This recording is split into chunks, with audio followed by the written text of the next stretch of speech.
انه يتخيل ان جسمه من زجاج، من قزاز، لدرجة انه يعني مكث من وقت للغزو الفكري لنفسه هذا الين توفى يعني بريحته الله يقرفه. والله العظيم وسخ، ما خلاص تروش، ما عاد صار يتروش، استحمام ما عاد يستحم، وقال خلاص انا وعيالي طبعا ممنوع احد يلمسهم، ممنوع منع، تبغى تصورني صورني من بعيد انا كملك طبعا، غير هذا الكلام ما عندي. الين توفى هو وعياله، وزين والله انهم توفوا ولا كان خممونا. هذا عيدي امين دادا. عيدي امين دادا واضح من اسمه انه جريء اصلا، عيدي عيد عياد والله وربي هو عيد اصلا. يقول انا الشخص الوحيد انا الرئيس الوحيد اللي اتصلت مع الله سبحانه مباشرة من الرؤساء، يعني على اساس الرؤساء واتساب، يعني استغفر الله عليه غضب من ربي والتصريح. اما هذا الحين الله لا يعني اتصل، لا ومن زين الطبايع مرسل الاليزابيث. اليزابيث عرفتوا ما تسوي ناس صديقتك انت، اليزابيث ملكة انجلترا والله مرسل لها. وش مرسل لها؟ يقول جهزي الغداء لين اجي.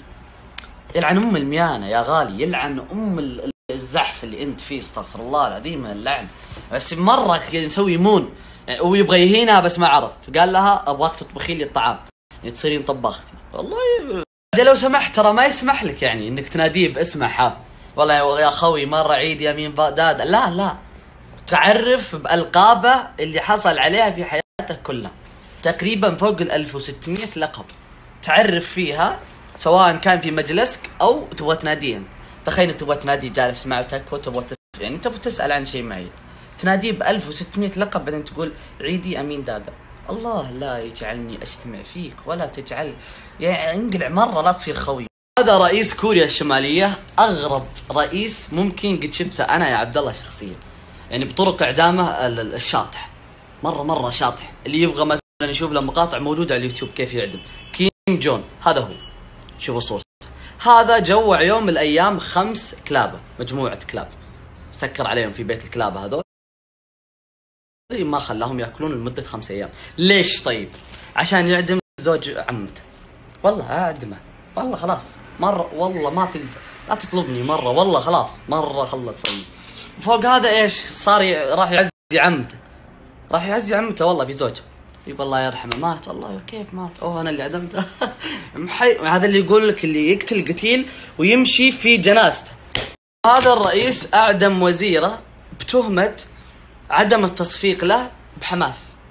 هي صفقت هي، بس انه هو كان حس انها ما كانت بحماس. كيف يا اخي كيف رئيس؟ حس انها ما كانت متحمسه وهي تصفق، صفقه كانت تسليكيه، فاعدمها. واعدم وزير التعليم لانه يعني كانه جاه النعاس وقت الاجتماع. هو ليه ما تنام بدري؟ ليه ما كيف حس انه والله في الناس كل اعدموا جاه النعاس، جاي ينعس عندي ذا، هذا ما عنده بيت ينام فيه والله عدموا. وفوق ممنوع للشعب استخدام النت والقنوات الاجنبيه، طبعا اجنبيه عند بلده، وكل 5 سنوات يسوون انتخابات وغصب عنك انت سواء من الشعب او غيره تصوت لي انا كرئيس. هذه صورة صوروها عام 1958 لشخص بدوي في الصحراء، بعد مرور 40 سنة من عمر الرجل هذا بنى دولة التف عليها العالم كله، وهي الآن تملك أقوى جواز سفر في العالم، اللي هو الشيخ زايد بن سلطان آل نهيان عليه رحمة الله. وتحياتنا لأهل الإمارات، ونختم بهذا الرجل العظيم جدا، الله يرحمه إن شاء الله ويجعله في الجنة. قولوا آمين. اللهم آمين. شكرا لكم.